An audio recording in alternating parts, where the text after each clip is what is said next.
Hello, and welcome to the capstone event of the Notre Dame Press Book Festival and Book Sale. My name is Steffi Marchman, and I'm the Marketing and Sales Specialist at Notre Dame Press, and it is my pleasure to bring to you David Bentley Hart on Grace with Jennifer Newsome Martin, co-hosted by the Notre Dame Department of Theology. I'll start with a little bit about our panelists before handing the mic over to John Betts. David's introduction is extremely difficult to sum up in just a few sentences, but I'm going to give it my best. David Bentley Hart is a religious studies scholar and a philosopher, writer, and cultural commentator. He's the author and translator of over 21 scholarly books, including the award-winning Theological Territories and You Are Gods, both published by Notre Dame Press, as well as 5 works of fiction. He has also published over 450 articles in such scholarly journals as Modern Theology, the Scottish Journal of Theology, and Pro Ecclesia, as well as in such trade publications as the Times Literary Supplement, the Wall Street Journal, First Things, and Commonweal. You can also find additional content such as essays, poetry, Q&As, videos, and more on his Substack, Leaves in the Wind. Next to David is Jennifer Newsome Martin.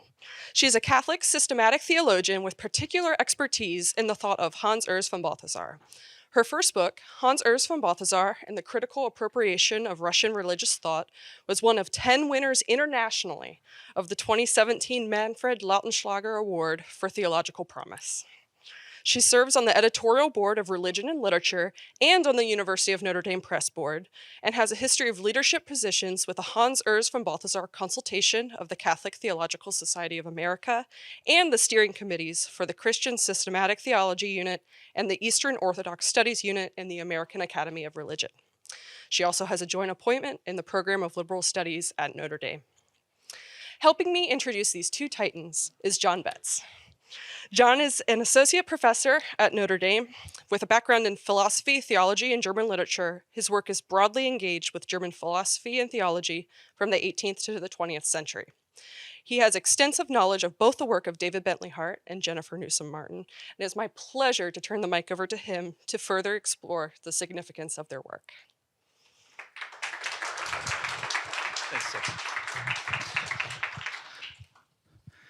Thanks, Steffi. It's an honor to be part of this. I'll be brief because we don't really need a second round of introductions, and I'm afraid I may just be providing a little bit more detail to what Steffi's already said, and I'm sure everybody's anxious to hear our authors speak. For that matter, David and Jenny are well enough known within the world of theology that they don't really need an introduction, but I'm happy to give one, not just because they're friends, but because they deserve one. So again, many things I'm going to say may repeat what Jenny said, but as many of you may know, Jenny is a beloved professor in the program of liberal studies and in theology with an outstanding teaching record. She graduated from our own department in 2012 and soon rose to prominence. Her first book, which Steffi already mentioned, Hans Urs von Balthasar and the Critical Appropriation of Russian Religious Thought, it can be purchased here for a discount with Notre Dame Press. This book was promptly reviewed in the most prominent journals in the field, including Modern Theology, and was reviewed by no one less than Rowan Williams, the Journal of Orthodox Christian Studies, where it was reviewed by none other than David Bentley Hart, and in Theological Studies, Journal of Jesuit Studies, Nova et Vetra, Reviews in Religion and Theology, Theology Today, Theology, Folia, Petropolitana, and other journals. Notably, in 2017, on the basis of this book, she was one of the select number of scholars to receive the International Manfred Lautenschlager Award for Theological Promise. Since then, she has edited several volumes, including the second edition of the Blackwell Companion to Catholicism and a Festschrift for our beloved colleague Cyril Origen, An Apocalypse of Love, Essays in Honor of Cyril Origen. She is, I hasten to add, the author of a large number of articles and is working on a book on the poetics of tradition. I don't know if this too is going to be with Notre Dame Press or not. And maybe, and need I add that she is married to our friend Jay Martin. Where's Jay? Somewhere around here, I imagine. There he is. And is the mother of 3 kids. Doing all that while she, doing all that she does while juggling the responsibilities of being a parent is really amazing. And she does it all with extraordinary grace and elegance. As for David, he would surely like all of you to know, because he's very proud of it, that he's a native of Maryland. And so it seems fitting that he should end up here at Notre Dame. As far as his academic background is concerned, he took his MPhil from Cambridge. He didn't steal it, but he did take it from there, right? And his PhD from the University of Virginia. Since then, he has become one of the most famous and accomplished theologians writing in English today, having held appointments including a number of visiting chairs at UVA, Duke, the University of St. Thomas, Providence College, and St. Louis University. More recently, and the reason he wound up at Notre Dame is that he was a fellow at the Notre Dame Institute for Advanced Study. Among his publications, why don't we just begin with the monographs, some of which Steffi already mentioned. The first is his Beauty of the Infinite, The Aesthetics of Christian Truth, which was published in 2003. The Doors of the Sea, Where Was God in the Tsunami, was published in 2005 with a Finnish translation in 2014. It's odd that it's only in Finnish. Is it only in Finnish? Okay, all right, thanks. I don't know either. I don't know. Okay, quite a few translations, yes. So The Story of Christianity, 2007. We have a German translation, a Chinese translation, a Korean translation, and others maybe to come. Atheist Delusions, The Christian Revolution and Its Fashionable Enemies. That appeared with Yale University Press in 2009. We've got Finnish, and again, Finnish. I don't know why it always begins with Finnish. Okay, that's the connection. Okay, Polish translation, Slovenian translation, Portuguese translation, Romanian translation, Greek translation, French, Bulgarian, and so forth. This Experience of God, Being Consciousness Bliss, appeared in 2013 with Yale University Press. That's seen a Russian translation as well. That All Shall Be Saved, Hell, Heaven, and Universal Salvation appeared in 2019 with Yale University Press. Tradition and Apocalypse with Baker Press in 2020. And forthcoming with Yale University Press, Mind, Soul, God, the Structure of Consciousness. And that's just the monographs, not including the collections of essays, including In the Aftermath, 2008, A Splendid Wickedness, 2016, The Hidden and the Manifest, Essays in Theology and Metaphysics, 2017, The Dream Child's Progress and Other Essays, Angelico Press, 2017, Theological Territories, that with University of Notre Dame Press, 2020, and finally, You Are Gods on Nature and Supernature, which is really the subject of today's discussion. And then we have other works of fiction, including a children's book, The Devil and Pierre Janet, Stories from Erdmans in 2011, The Mystery of Castle Mac Gorilla, that he wrote with his son Patrick, appeared in 2019. And one of his most favorite books, I think, is Roland and Moonlight, Discourses on Souls. But that's not the actual subtitle. Oh, yeah, it's out of date. Yeah. So what is the subtitle? It's just Roland. Yeah, just Roland and Moonlight. Okay. Yeah, it's his dog on the cover, right? Right. If you, great book. Okay. Translations, including the translation of Eric Chivara, Analogia Entis, Metaphysics, Original Structure and Universal Rhythm, 2014, and the New Testament, a translation with Yale University Press from 2017. And I've not mentioned the it's up now to about 1,000 articles probably in various journals. I've surely exhausted my time, and I'll presently hand over the microphone, but I want to add one more thing. It's a privilege to introduce two living theologians. You might say, well, obviously, they don't seem to be stuffed or made of wax. They seem to be real. I think he's right there. What I mean is that it's easy to find dead theology today, the kind of theology that just repeats the past without thinking about it, as if Thomas said all there is to say and there's nothing more to be said. But that's not Catholic theology. On the contrary, it's a parody of it. Just think of how engaged Thomas himself was with the tradition, and even with non-Christian sources, Aristotle obviously, but also Maimonides, Islamic philosophy, and so forth. He did not presume that he did not have anything to learn from them, even if he had his own commitments and at times argued vehemently against them. In sum, he was a perfect example of theological ressourcement and engagement of the kind that the church has always needed. And yet, if I dare say so, we are still living in a time when many think that there's nothing much more to do but recite Thomas chapter and verse, as if the Summa were the Bible. But that's not theology, at least not Catholic theology. Catholic theology is engaged with the past for the sake of the present and the future. If it goes back, it does so in order to go forward. It is, in any case, as Jenny reminds us in her book, not nostalgic antiquarianism.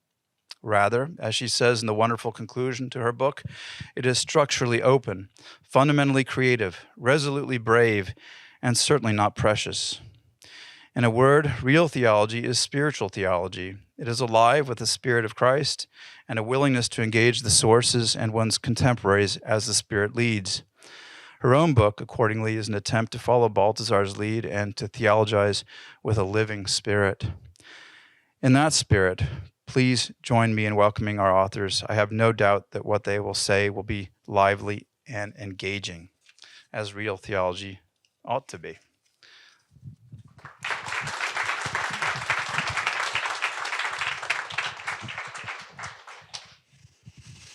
Good evening, everyone. Thank you so much for coming out on this snowy evening. We're so grateful that you've made the trip out here in this wintry weather.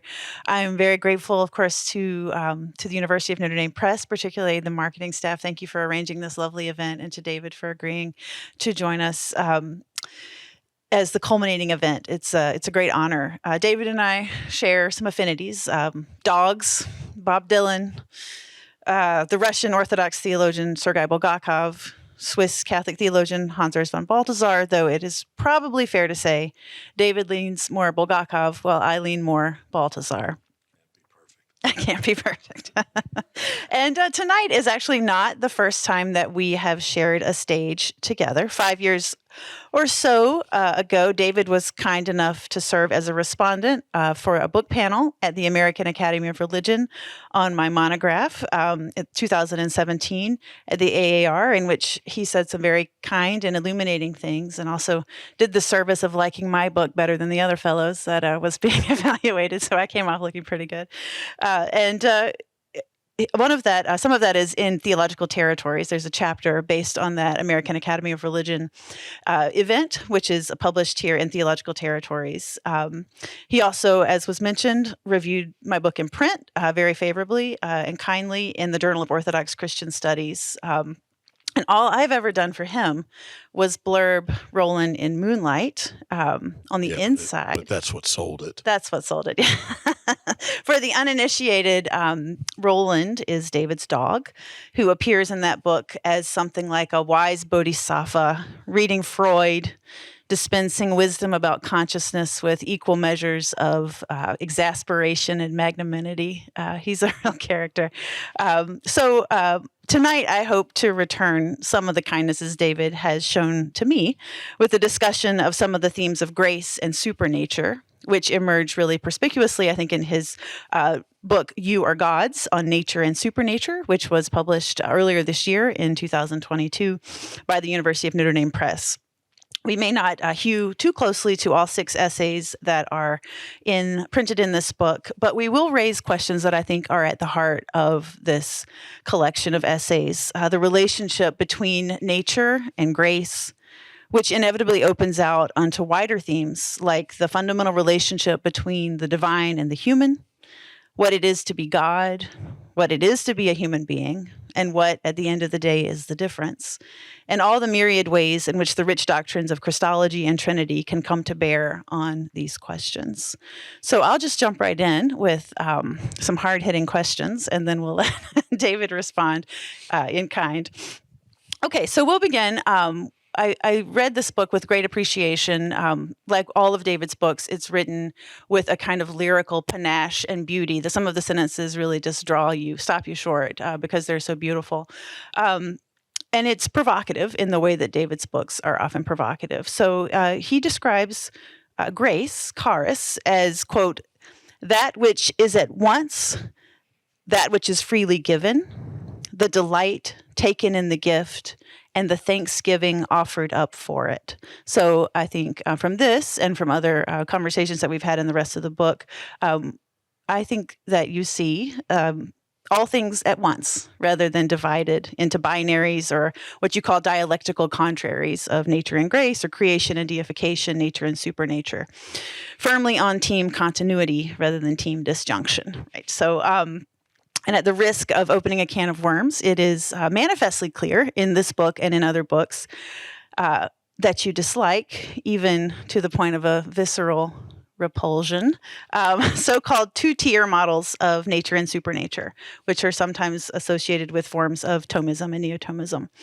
And of course, this book is described as very different from that, right? I don't know if these are your words, but on the back of the book, it says the book offers, quote, a vigorous case for the all but complete eradication of every qualitative, ontological, or logical distinction between the natural and the supernatural in the life of spiritual creatures. It advances a radically monistic vision of Christian metaphysics. There are all these little beautiful and provocative sentences scattered through these essays, like, God is all there is. Teleologically, we are nothing but God, and everything all at once is God's voice. So I just want to ask a two-part question to, especially for the uninitiated who have not read the book. What do you see as deficient with a two-tier system between nature and grace? And secondly, what does Christian monism mean in the context of your work in general? Is it different from other forms of monism, say in Neoplatonism or German idealism? Well, thank you, first of all.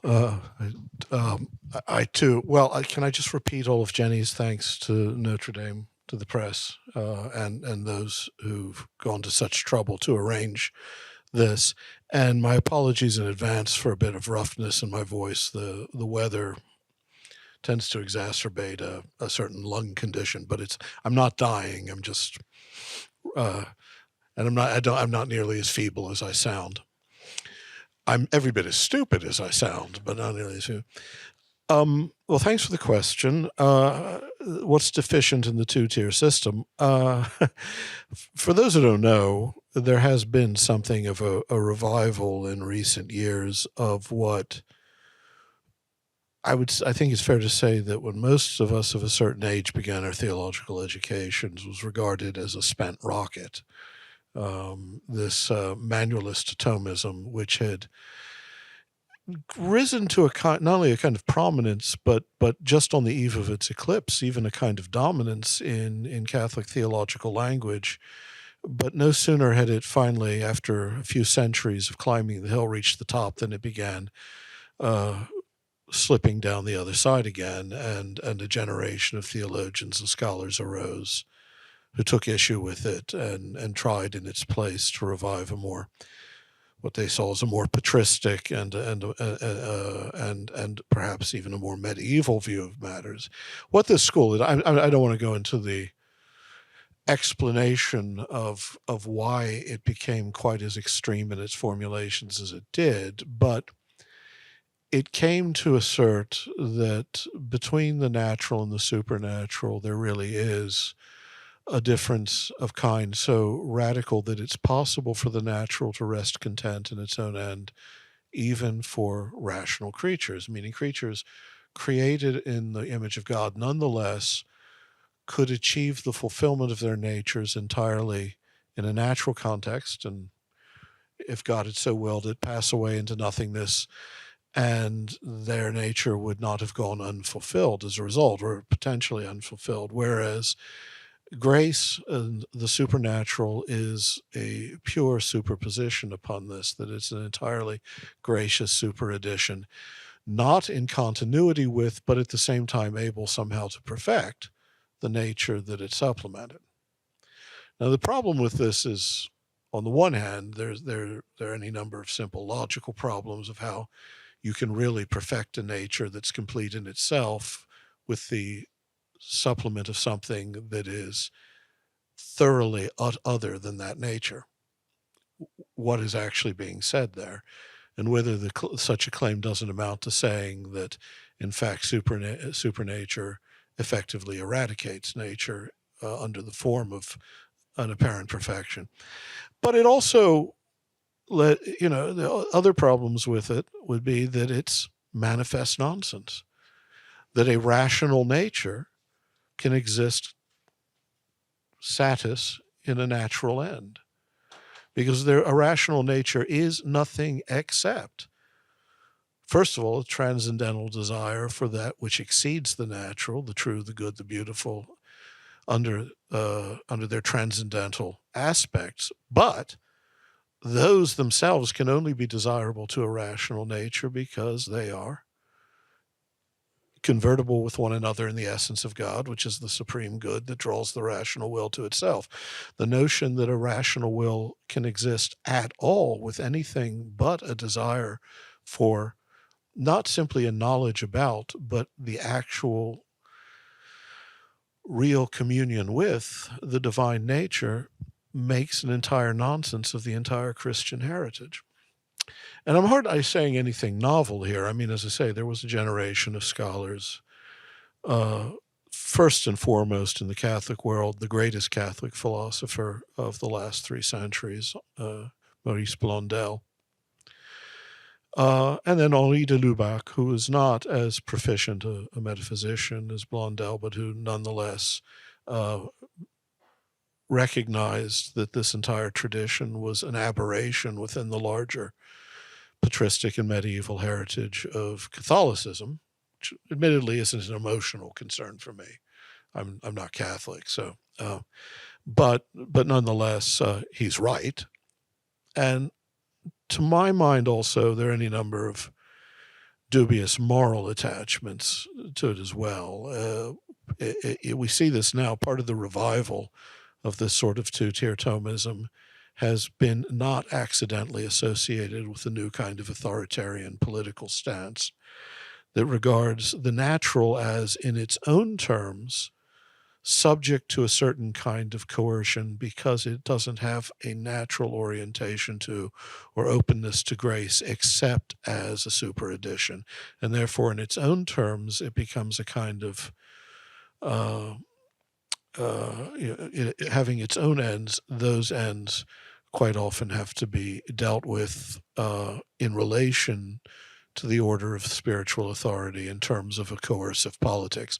I don't want to go into that either at any great length. But anyway, there are any number of reasons why I don't like it, and I just think it's just logical hash. I mean, I just think that modally it's meaningless. And one of the book Your God starts with a question. If you were confronted with a turnip, but a moment ago the turnip had been a rabbit.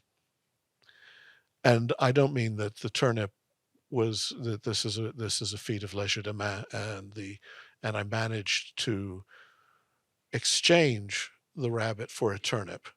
I mean that literally the rabbit was transformed into a turnip. Have I in fact transformed a rabbit into a turnip? Is there any actual logical content to that claim? Or have I destroyed a rabbit and created a turnip? Now, this is very important. Root vegetables are neglected by theology far too often, and rabbits are a key to truth in general. But the answer, of course, obviously is no, you've destroyed the rabbit. There's no turnipness, there's no rapinity or rapitude, I have to come with, in a rabbit. There is no natural potentiality there. And so it's transformation into a turnip. Well, say we change it into an angel. That's a better fate than a turnip. But nonetheless, the fact remains, you haven't actualized the potential in the rabbit, and you haven't made the rabbit into something else. You've destroyed the rabbit. It makes no sense to speak of anything becoming anything other than what it already potentially is. Now, the way that manualist Thomism, I'm sorry to get so technical here, but this is the last thing I'll say on that before I try to remember what the second half of Jenny's question was, is that was to introduce out of place a concept that had a very different meaning up to that point called potentia obedientialis. What potentia obedientialis meant, there's an old distinction in Aristotelian and in scholastic philosophy. It's between to dynaton and dynamis in Greek. That is, the potential to be something and the real power to be that thing. In Latin, it's the difference between potentia and facultas, the difference between having the potential, having the faculty. It can be that you can potentially be something. It's part of your nature, but you don't have the faculty to bring it about. And there are two different versions of this. One is that it is by its nature a potential that can only be actuated by through another. So I cannot become a father by myself. I need my wife and my children, or my child too. I mean, only through them can I become a father. But that fatherhood is nonetheless a natural potential in me. But there's also the condition where you have a natural potential that you cannot bring to fruition because you have accidentally been deprived of the faculty. Say, a woman can only bear children until the end of her fertile years. At that point, she no longer possesses the faculty, but still, it's part of her nature. She has that potency writ large, right? And potentia obedientialis meant that there was an obediential capacity in a human being for, or any other thing, not just a human being, for potencies for which the faculty no longer was available to be actuated by God. Thus, God could make Sarah bear a child well past her childbearing years, but this was not a violation of her nature. He had not turned her into something non-human. But potentia obedientialis cannot mean logically is a potential that somehow is a potential to become something for which you don't even possess the potential. And this is what the two-tier system came to assert, that not even by natural disposition, not even by the barest definition of an innate potentia, but only by the grace of God, which somehow can transform this obediential quality into a transformation of our natures into something else without actually actuating something that is natural. So basically, as the creatures in the image of God, your natural end is not union with God. Your natural end is the fulfillment of your nature in this world, except that God naturally superadds this entirely gratuitous secondary level.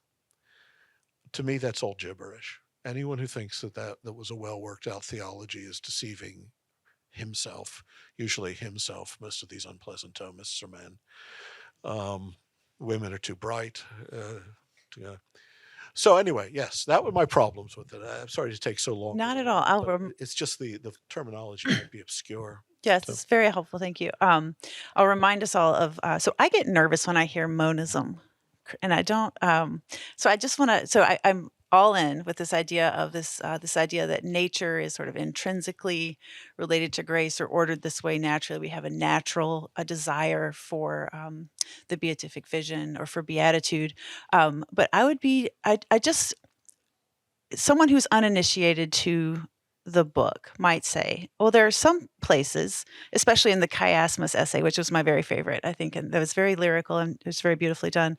But there are some places in there where the text talks about moving toward a final indistinction, right? And so some of these categories that we're sort of used to thinking about separately, like nature, supernature, creation, deification, these kinds of things, it seems like you want to hold them a little more closely, right, than is typically thought. So I guess my question is, I just want to hear you say something about how these things are so allied, but at the end of the day, it seems like you want to maintain analogy of being. It seems like you want to maintain that God is simple and we are not. is there a way in which human finitude remains? So in this kind of in theosis or deification, what is the distinction if we have such a continuity between human nature and divine nature? You're telling me that you can't hear my voice? Yeah. You can just say it. It's okay. Yeah. I'm trying not to, devour the microphone while I'm talking. Well, no. Just keep it. Is that better? Oh, that's much better. Yeah. Now I can hear it. Smash that. And now I have to remember which. Monism. Yeah. Well, every great. Every metaphysics is a monism, in some sense. I mean, in the sense that every metaphysics that isn't an anti-metaphysics like Gilles Deleuze is, in that we are positing a unified reality that has a shared ground and context of intelligibility. So, I mean, the word monism shouldn't, on the face of it, if we believe that all of that we are, essence and existence alike, comes from God, and that, even the language of creatio ex nihilo, we understand doesn't mean that the nothingness was transformed into somethingness, but rather that in and of ourselves we possess no substance that is not imparted to us out of the divine plenitude of being, right? But let me step back a moment. You quoted me earlier on grace. In fact, I think if that's a quotation on how Paul uses the word precisely. And the point I was making there is that in Paul there is no theology of grace and nature, such as later developed. In fact, the only time he talks about nature at all in a way that seems to indicate such a theology is in Romans 11, and he's not actually talking about nature. He's using the word physis in a very simple sense of the term, meaning just derivation, what family you come from. It's not a great theological category posed over against grace, and grace is simply a word he uses of all of God's dealings God's dealings with creatures, and all of creatures' responses, proper response to God. It's not a category that supervenes upon nature. But I mean monism in a pretty radical sense. I quote Meister Eckhart and Nicholas of Cusa, and supremely a thinker who's never really taken at his word for some reason, Maximus the Confessor, who says that in the union with God, we ultimately are destined to become uncreated. I mean, that's a pretty strong statement. He does not mince words. And quite often you see Maximus being treated as if he's speaking hyperbolically when there was no more precise, infuriatingly precise writer in the Greek patristic tradition. And when I say infuriatingly, it's because he could write in such logic-chopped, inspasated prose that it requires an hour to make sense of two sentences. But I don't see analogy as an alternative to monism. I see it as being necessarily grounded in a prior monism. The question is, you have to decide what you understand the terms of unity to be. If you believe sort of vaguely in some kind of univocal being, the thing that the Analogiantus is written against, you would try to locate the union of all things in some sort of bare category of existence that wouldn't possess sufficient definition actually to provide an explanation of different actualities, right? Where is the unity located? Well, you mentioned the Analogiantus, the book that John and I translated. He made it sound like I translated it. He and I translated it together, which means he did most of the hard work. I did most of the good work, but no, sorry, no, he did most of the hard work. that, the point there is not, as is often the caricature of Shivar, which you get, say, in Barthian circles, that he was claiming that there is an overarching category of being where under God and creatures are severally placed, and that their analogy and the union lies in a prior ens univocum or essa, the univocum, but rather that being itself becomes analogical in the relation between God and creatures, that there's not even that category. Where then does the unity lie? And it lies in the union of God and creatures in the Word, in the Logos for him. And that's the ground of the unity. If you look at the word, the chiasmus, there is a reason why that's the title, in part because that's the figure, the notion of, chiasmus is sort of an X figure, and there's a point of indistinction. But of course, obviously, there's the Christ indication of the chiasmus.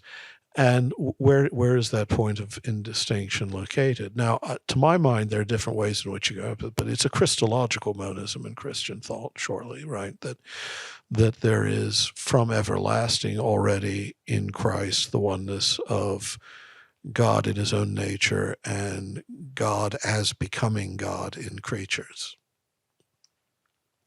God doesn't become God, but God in those who are becoming God. But that's important. I mean, for at Maximus, there'd be no union between God and creatures if creation were not becoming God. And it's all of creation for him. He's clear about this. All of creation is incarnation in Maximus. But it's precisely that becoming God, that infinite, as he ultimately calls it, ever-moving rest, which he borrows from Gregory of Nyssa. It is that movement of becoming God, which is the difference between creatures and God. God does not become. God is the one to whom history doesn't happen, but we are always becoming God, and the difference between us, the analogical difference, is the difference between God in the fullness of the Trinitarian perichoresis and creatures who are becoming God. Now, in addition to this, of course, I take the greatest interpreter of this tradition to be Sergei Bulgakov, who recognizes that this can't be an extrinsic unity that's achieved posteriorly in Christ by the hypostasis alone, without the hypostasis being grounded already in a unity of the divine and human natures in the divine essence itself. So that's where the argument's going to crop up most conspicuously, probably. But I think his arguments are pretty solvent, and so yes, that's what I say. And the analogy that I want to hold on is grounded in that prior unity rather than a prior unity of, say, a category of existence, as if God were an existent over against us, which can't possibly be. So just a little footnote. I think we're about to open it up for questions from everybody. But so did I take so long answering 2 questions? She had a list of 6 or 7, and then I was going to sing a little bit of Sinatra. Oh, well, of course. There's still time for that. Yeah. So do you think like the sophiological is a necessary element? So, I mean, you appealed to Bulgakov. I mean, obviously the sophiological is that kind of like under the radar in your own kind of thinking? I mean, I'm thinking of all of these. I really appreciate your turn to the Christological. That makes sense to me. And then I wonder, you have all these other kinds of grammars at work, right? Non-dualist religions like Advaita Vedanta or Mahayana Buddhism, which are not Christological, but they also seem to be informing, or maybe they are like radically Christological. I don't know how you answer that question. Let's go with that. Okay. So, I mean, all of these different kinds of things. How do you see like non-dualistic religions or something like sophiology as informing your own thinking? Well, I'll go with start with non-dual. Well, non-dual Advaita, or actually, I mean, my leanings are more towards Vishishtadvaita Vedanta. That's that's qualified non-dualism, and the master thinker in that tradition isn't Adi Shankaracharya, but Ramanuja. But yes, also Advaita. I see them as completely correct. I mean, quite honestly, at the ontological, at the metaphysical level, in the same way that I would call myself a Neoplatonist, I call myself a Vedantin. I have no problem with that. I think that metaphysically these are not traditions. But of course, we tend to have a fairly simplified vision of these things in the West. I've spent many years, again and again, having to explain to students and to Thomists who are attacking me that Vedanta does not say what they think it says. There's a kind of bulldog Thomist out there who keeps writing again and again that I believe that I am God, or that you are God. I mean, you're in the sense that your little psychological empirical egos are God, and that's not Vedanta. Because I invoke Vedanta, for some reason he seems to think that it's some sort of principle of Hinduism that John Betts is the Almighty God. I don't think he is, but I mean, it's but I'm entirely comfortable describing my metaphysics as Vedanta, though, as I say, I lean towards the Vishishtadvaitin, at least in its developed forms. There are all sorts of scholarly debates about what Shankara actually taught. But as for Sophia and this, Bulgakov's understanding of Sophia is the presence of God in creation, the ability of God to be present as God in that which is other than God. And he roots this in, and he wants to be clear about this, he doesn't want to root us in the intra-Trinitarian processions as though we were hypostases in the same way Father, Son, and Spirit are. But at the ground of our capacity to become creatures in the image of God in an inverted Trinitarian way. He gets this from Gregory of Nyssa as well, so that is, the Son proceed, the full expression of the hiddenness of the Father is made manifest in the Son and expressed outwardly and perfected in the love and light of the Spirit. That Spirit, there's a place of indistinction between the divine Spirit and the human. And he quotes Irenaeus on this, Maximus of the Confessor, but also mentions Meister Eckhart and a few Westerns, and that in us, that light of the Spirit, crafts us in the image of Christ, making us ever more mirrors of Christ, which means entering ever more into the becoming manifestations of the presence of God, the Father. The ground of it. And the only way that can be so for Bulgakov is a root of the way in which our own, as he calls it, hypostasability, he loved making up these words, is rooted in the very hypostasability of the divine essence. But again, it's hard to boil that down into 3 or 5 minutes of explanation. It's done with extraordinary care and precision in Bulgakov. But for me, I didn't think it was under the radar. I thought it was kind of, running around waving its hands. It's very much the late development of sophiology is very much present in the book. Steffi, I think we should open it up to everyone. I'm sure there are questions brewing, so I'll hand this mic to you, and you take over. Thank you very much. Now we're opening for back there. I've got you under my side. So my question for David has to do with Christology. And it has to do with, according to how you have defined the relationship between the divine and human nature, why should we speak of the persistence in Christ of two natures? If there's only a modal distinction between creation and divinity, as you say at certain points in your book, or if the distinction is between God and becoming God, why should we posit two-ness of natures in Christ at all? That would seem to imply that God, that in Christ's humanity has not yet been fully deified or something like that. So is not the implication of you are God's, especially since you aren't willing to ground it in the hypostasis Well, I mean, I'm willing to do it if it were logically coherent. Right. So, Since it clearly isn't, unless hypostasis is grounded in a prior unity in the divine essence, then. But then why the need for why? You've just answered. You don't have to go. I get you've just answered it because of the modal distinction. There are two natures, but their distinction is not one of discontinuity and of the sort that, say, the two-tier system gives us. It is, but a radical modal distinction between being and becoming is still a radical distinction. But the natures, that's a natural. So a modal distinction is a natural distinction. Of course it is. Yeah. What do you think a nature is other than a mode of being? So you think nature is, that's precisely what a nature is. It is the specific mode of being human or rabbit or turnip or pig or Thomist. Oh, wait a minute. That's not a natural kind. It's a very unnatural kind, in fact.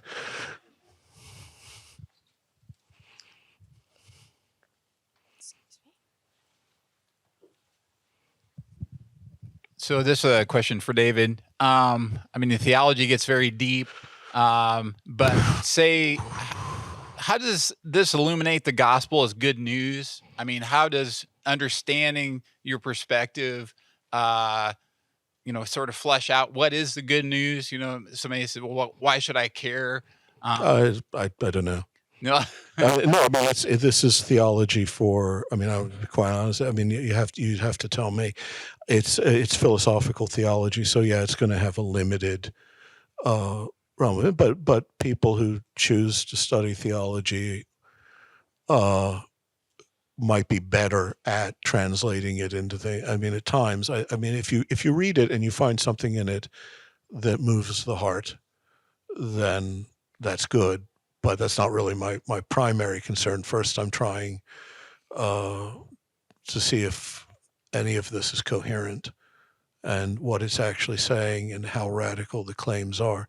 I do think it makes a difference probably to say that, it's not the case that union with God is simply extrinsic to your nature. That's not the good news, is it? Because then it becomes a rather arbitrary thing.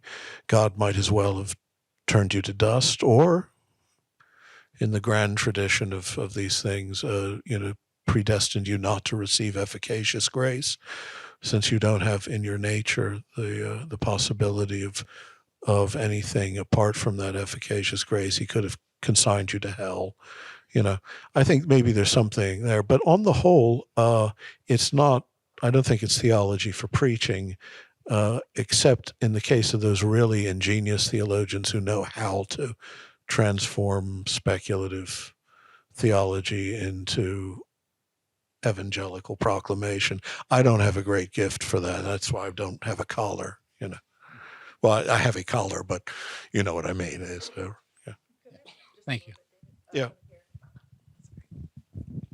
I just don't want David to sell himself too short, because there are moments in this book which are just so rich. And there's this part where you're talking about Christology and this idea of the nature of Christ, and it's in the chiasma section, and you speak in these like really beautiful turns of phrase. He is the judge who endures the judgment of history in our place.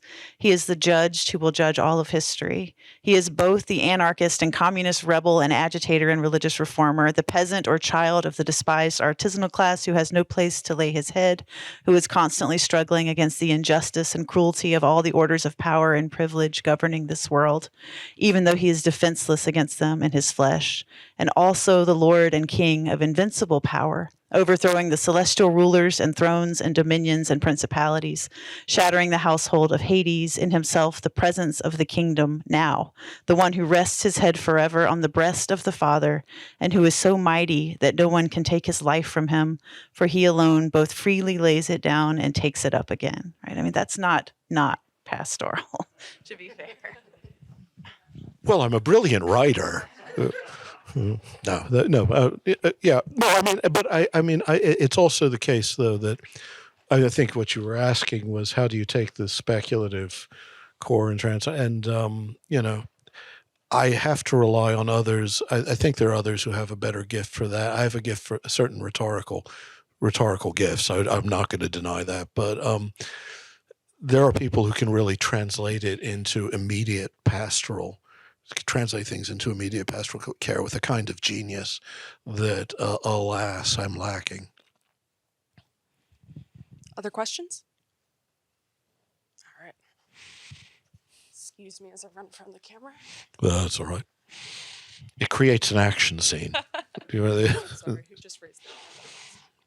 In the background, there'll be an explosion, and we'll walk away from it in slow motion, and this will be great. So Jenny asked about the relation of your idea of monism to German idealism, and I was wondering if you could flesh that out a bit, because you speak positively of like a Gnostic dimension that's always been in Christian thought, which some see like as some return in modernity, which is negative. You see that kind of Gnostic element as something positive, which isn't in Hegel. But then there are many moments where Hegel seems to wax eloquently and kind of Valentinianly about how only spirit knows spirit and how human spirit's an embodiment of the idea. And these things seem amenable to your thought. But then he has all this extra theogonic stuff that you clearly dislike. And I'm so wondering if, obviously you don't think so, but is there a way to see a kind of organic connection between that positive Gnostic dimension that actually is in Hegel and then his own theogonic elements, which you dislike? Because it seems that if we consider human spirit to be like an embodiment of divine spirit, or if there's some intrinsic connection between divine and human spirit, then when humanity is alienated from God, it seems somewhat natural to consider God in some sense as alienated from himself. And so how do you connect those without going the Hegelian theogonic route? Yeah, well, a lot of things combined there. So it might the business about the Gnostic element. The thing I want to make clear is that there's been a certain question of genealogy raised, mostly in regard to Cyril O'Regan and myself. Whereas I'm all with Cyril on most things. I don't believe that German idealism represents the revival of a theogonic Gnostic narrative. Now, all idealisms will, and even in Gnosticism, you have an idealism that's disrupted by an alien creation, but nonetheless, that there is a spiritual or ideal continuity between, well, maybe not you, but me, the Navmatiki, but maybe not me, but you, and the divine. So that's always going to be present in any idealism. The spirit speaks to spirit. It's simply that's a fixture. It's whether or not there's a theogonic narrative. And no, I do not think that there's any room for that in Christian thinking. That I believe that invariably, no matter how you, again, this is argument I've been having with the very intelligent, very gifted Jordan Wood, but he's just dead wrong on this, as far as I'm concerned. It doesn't matter how you try to negotiate this. At the end of the day, if the identity of God is involved in the process of history and both of alienation and reconciliation, then the identity of God is indelibly violent. You cannot remove the negation or the road traveled from the actual identity. But if you understand instead the relationship between God and His creation as this analogical difference between God, to whom there is God is the history does not happen to God. Things do not. It's meaningless even to think in those terms. God either is God in a philosophically coherent sense, the fullness of actuality and being in utter simplicity, or He's not.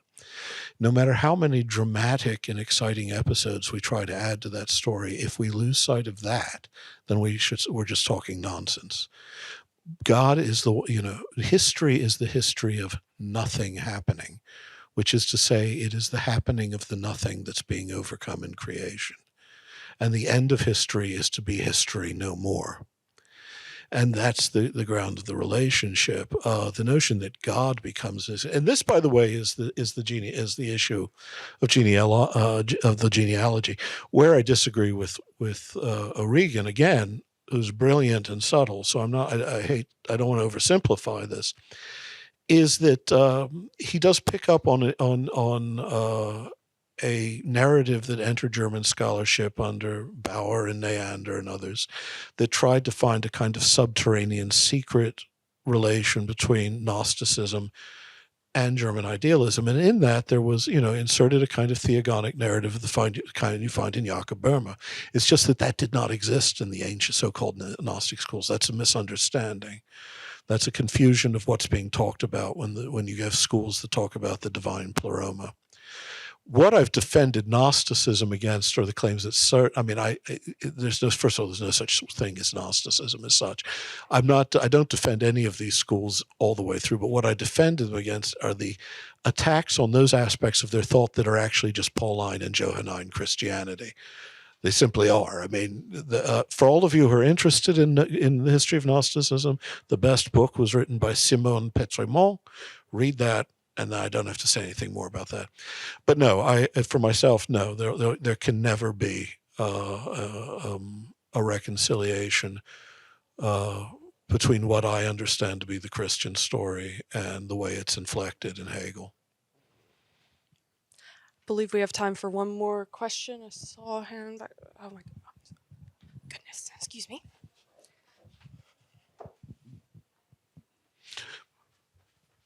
But I love Hegel in any number of other ways. Hi, David. Hi, Jenny. It's good to see you beyond this little structure. David, I had a question about a distinction that you make pretty early on in the book. This is your sort of third kind of initial thesis where you speak of, you have this line that I'm kind of curious about. This is the line, conversely, God saves creatures by removing extrinsic physical, that is non-moral impediments to their natural union with him. So I'm curious about what kind of distinction you're trying to make by saying these are physical impediments rather than non-moral. Yeah, physical doesn't mean what we mean by physical. I'm sorry, I was borrowing the manualist Thomist language, the language of Bagnès and Alvarez and Billiart and John of St. Thomas and Garrigou Lagrange, or as my wife calls him, Loup Garou. That's a great joke if you know what a Loup Garou is, but never mind.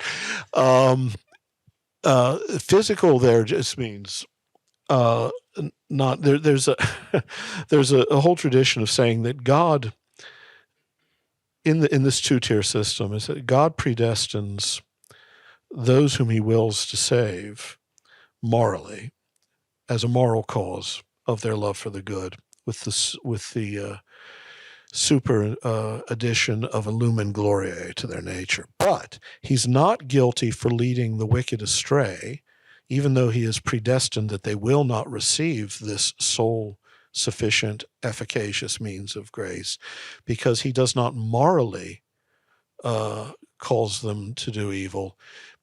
He merely, by an irresistible negative decree, physically adds a physical premotion to his decrees that makes it a suppositional necessity that blah, blah, blah, blah. Basically, you go to hell because God's chosen you to go to hell, but he gets off the hook. So all I've done there is invert the Thomist language and say, no, this is false. Human nature, in order to be saved, does not need the super addition of grace. It needs the gracious removal of the unnatural conditions of sin and death. And then of its nature, it, already being nothing but God teleologically, returns to God. The only way God can prevent this from happening then is in choosing not only to leave the impediment in place, but in choosing to predestine the moral error. And therefore God can be the author of your damnation as a superimposition on your nature, but not the author of your salvation. As the author of your salvation, he needs add nothing to your nature. He need only set it free. That's helpful that you're sort of using a distinction, because I think even within the converse, it still seems a little clumsy. In the converse? Yeah, because just even if you're dissatisfied with this kind of moral, physical distinction in sort of Thomistic. No, I mean, I think that it seems clumsy if you take it as anything other than a counterfactual, right? I think you and I both know, I mean, I hope we know that it would be kind of ridiculous to say that God morally causes anyone to be damned, right? That God causes evil directly, right? So it's only as a counterfactual. If you're willing to think that God is the direct author of evil, so what I'm saying there is that the Thomist system, now again, when I say Thomist, I mean this school that started in the 16th century. I don't mean Thomas's own teachings, which vary considerably at different periods in his work. But that if you actually believe this contre cœur, what you're saying is that God is the author of damnation, but not of salvation. You're just deceiving yourself. You're saying it the other way around. All right. Thank you so much. Please join me in thanking David and Jennifer.